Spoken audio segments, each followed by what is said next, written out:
This is an 8-year-old Ducati Multistrada 950 that I paid $2.5 grand for, and this is a brand new Multistrada V2 which costs quite a bit more. So how much better is it?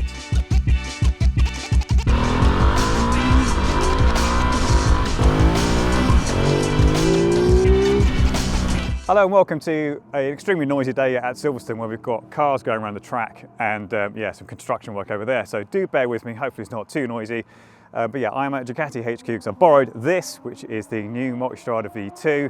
And yeah, I thought I'd compare it just to see how much progress there has been. This is a progress check, we can call it. This isn't about deciding if you want to spend as little as possible on one or a brand new one, because I don't think anyone's going to make that decision. But if you do have one of these and are thinking of upgrading, I guess this is a way of seeing, you know, if it's worth it. Because the thing is, when this changed from the 950 to the V2, not a whole lot changed. I think I said in the previous video that it got a single-sided swing arm. That was wrong, it didn't. Swing arm was the same, frame was the same, engine was the same, there was some new electronics, the screen was changed, obviously the name was different, but that was kind of it. Whereas this time, everything is new. We have a new frame. Now the engine all new as well, and that is now a stress member of the whole structure. Yeah, with the new swing arm joining directly to the crankcases. Yeah, no longer Desmodromic valves, we have normal valve springs. The sort of people who got offended when Ducati ditched dry clutches are probably going to be seething with rage right now, but yeah, we've got valve springs now, all new engine, power and torque. Actually about the same. Torque's actually slightly less. So if you look at things in a very black and white way, you might think,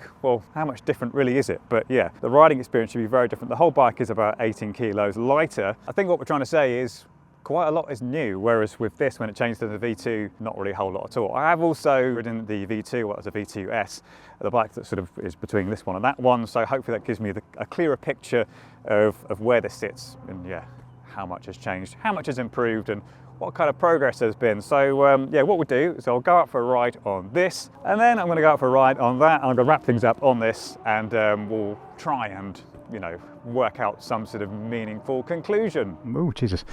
Ugh. Yeah, everything I recorded earlier, microphone didn't work, so it's just me speaking into the void. But yeah, the kind of first impressions I had earlier were just how much less of it there is between your legs, haha. Oh yeah, it's that.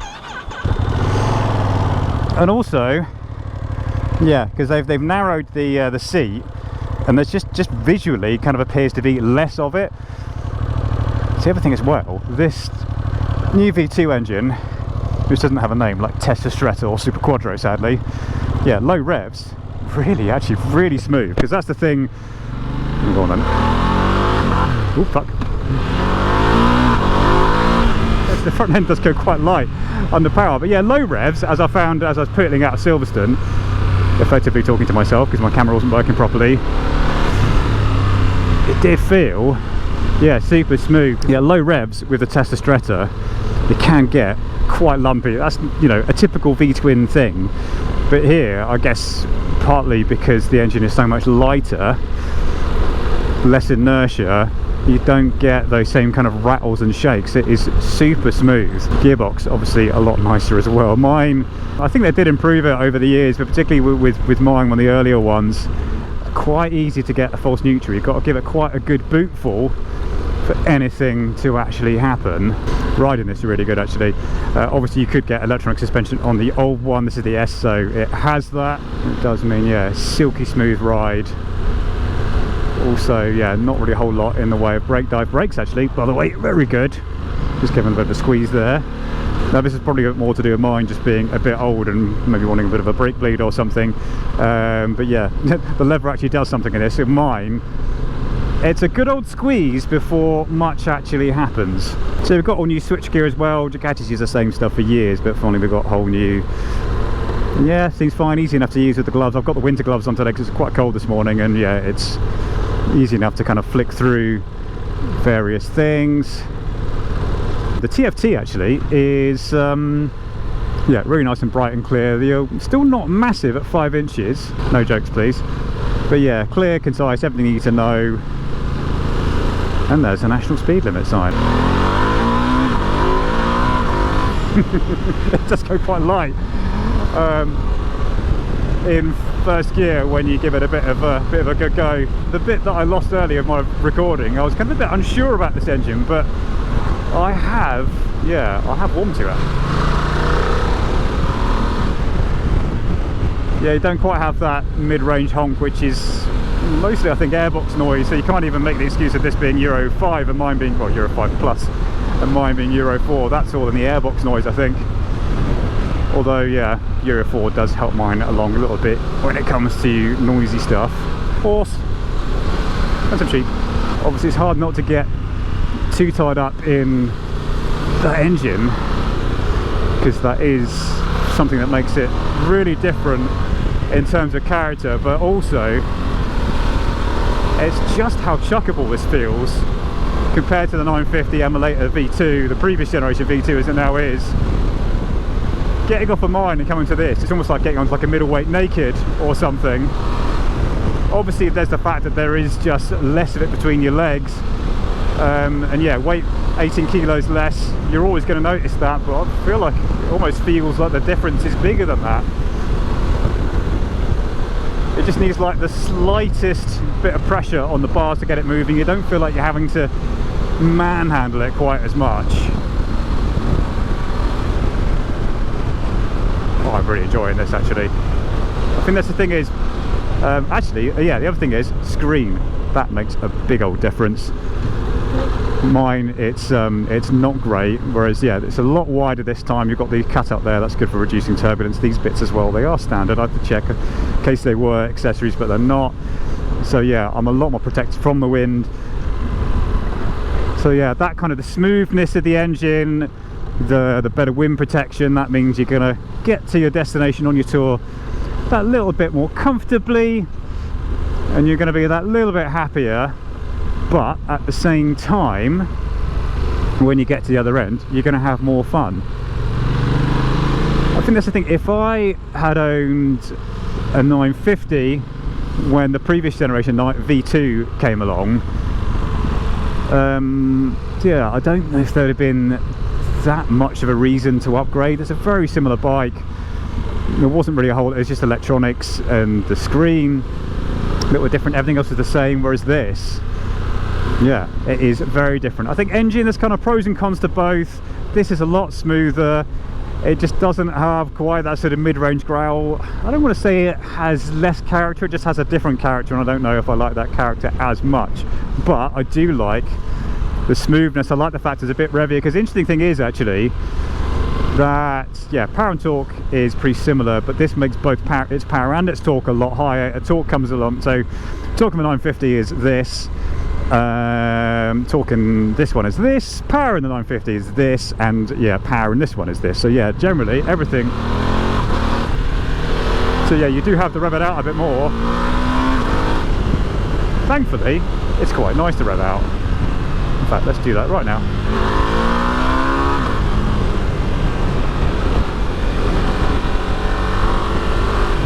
At the same time though, you do have, I think it's 70% of torque, Ducati say, from is it 3,000 or 3,500 RPM?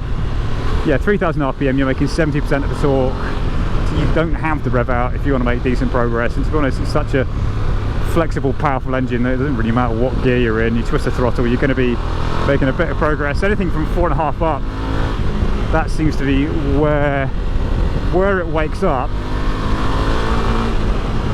See what it reminds me of, weirdly, is the KTM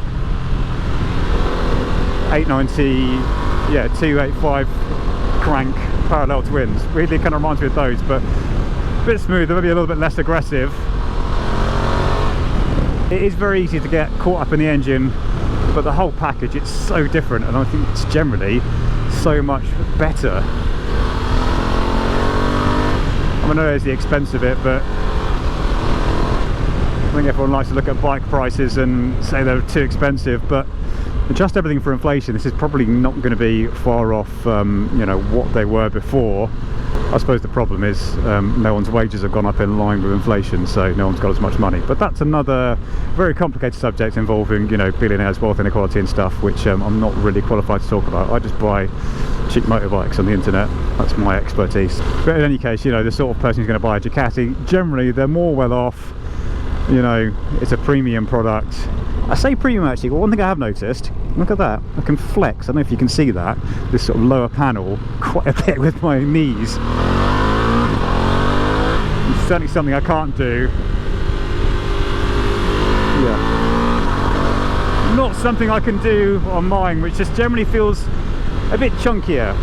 Obviously in a good and a bad way, chunkier because it kind of feels a bit more substantial, a bit more solid, but then it also does feel like a little bit of a unit that needs quite a bit of encouragement to move around. This, like I say, very little provocation to turn.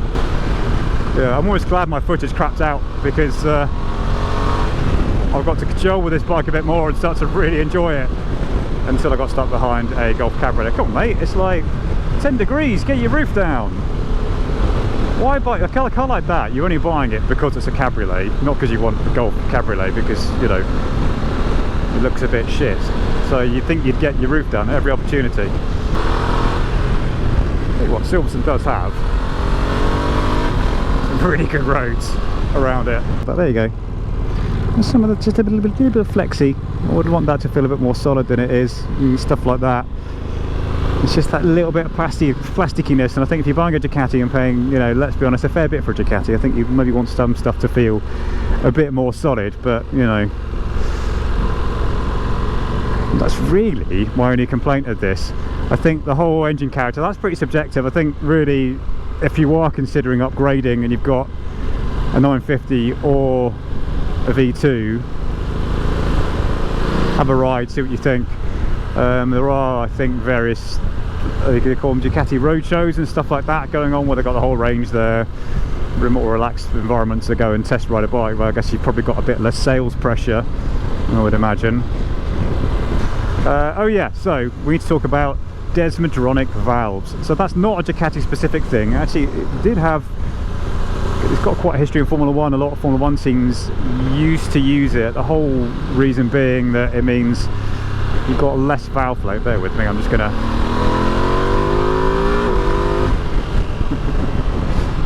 stop it down again.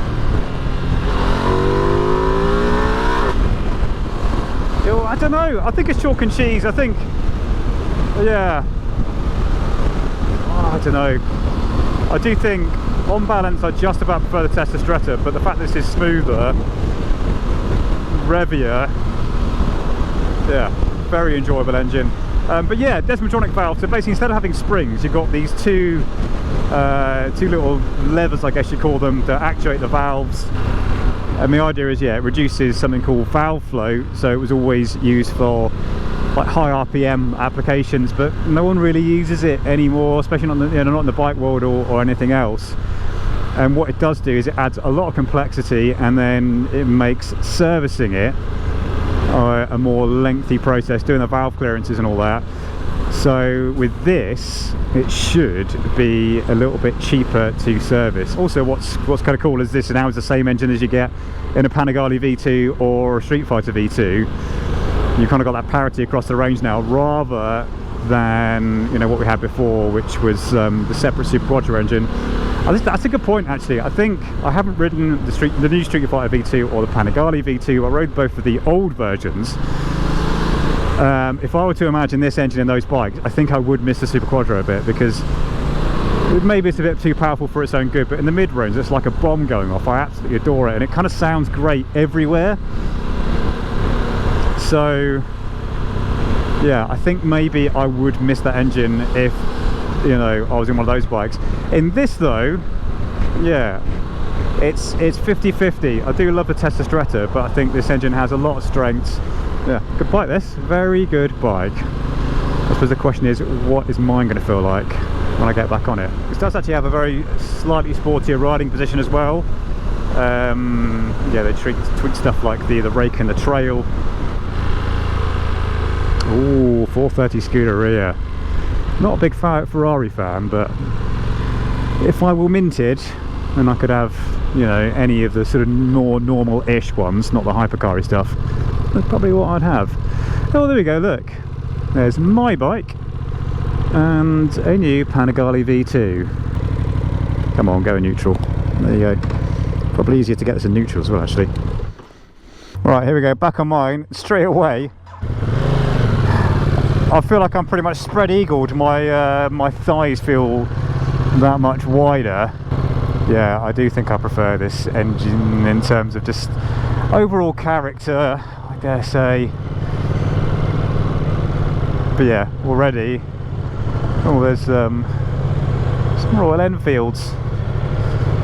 The press fleet's run out of there. Oh look, some sand. Adventure! Immediately missing having a quick shifter.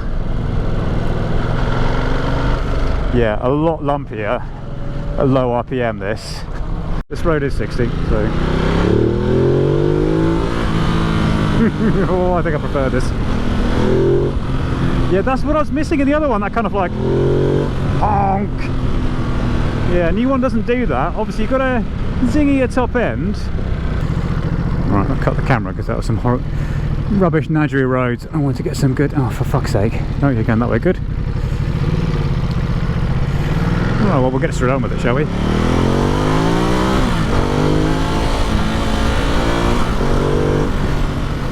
got a bit of room.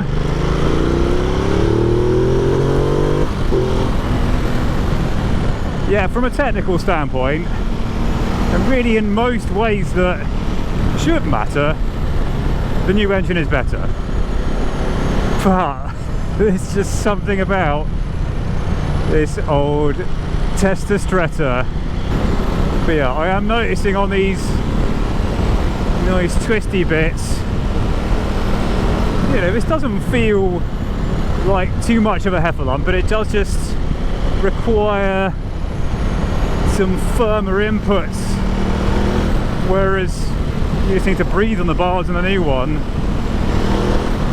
and it's tipping in. Ride as well, like, it's probably not the fairest comparison because, you know, you could get these with adaptive suspension. This is on passive. The new one I rode earlier was on adaptive, and yeah, the ride was a lot smoother. This I'm kind of feeling a bit more, not uncomfortable though. Always quite like the ride handling balance in this. Let's dive a little bit on the braking, but not, you know, not terrible. Travel's the same as the new one. It's 170 mil H end. But yeah, this is just such a different riding experience. It's not just about the engine, it's the handling, it's everything.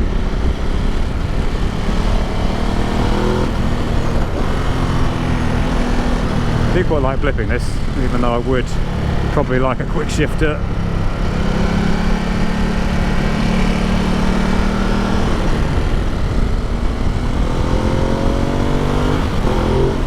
The wind from this thing, oh my god, it's just horrendous. Definitely the worst thing about it is this screen. I'll get back into first.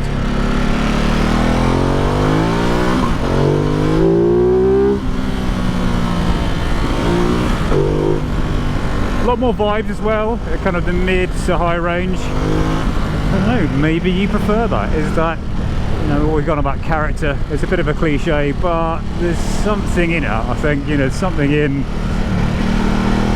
the more flawed engine being the one that's more enjoyable.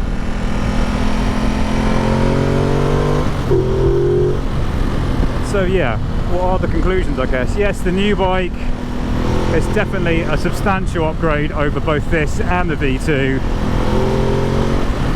You know, the progress over the last few years with the Multistrada has been between this and, you know, the most recent one, not massive, but suddenly it's had this huge leap.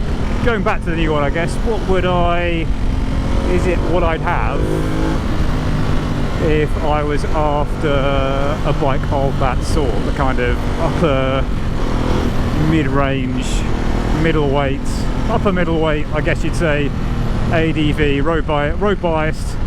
I've not ridden the Tracer 9. I have ridden stuff with that CP3 engine. I like that engine very much. Let's do another awkward turn around. Turn around, bright eyes. God, that's such a good rendition. I might get copyright struck with that. Just looking down here, I should probably like try and overlay me looking down there. It's just so much more of it. There's a psychological thing that's kind of telling you that the other one is the lighter bike, and obviously the actual physical thing because it is lighter. But this does alright for itself for what is now an 8-year-old motorcycle. But yeah, rivals to the new one. Tracer 9, I guess the Africa Twin, the Adventure Sports, the one with the 19-inch front wheel. I definitely have. It's actually, once you load one of those up with the electric suspension and all that stuff, there's not a massive, you know, there's not a great deal in it, and that's a Honda, it's not a Ducati. You know, you've got a Ducati, you can say Ducati in an Italian accent while doing that. And it's, you know, it's a much more premium brand. I'd definitely have this over the Honda. Tracer 9 I've not ridden, but I feel like I probably would still have the Ducati.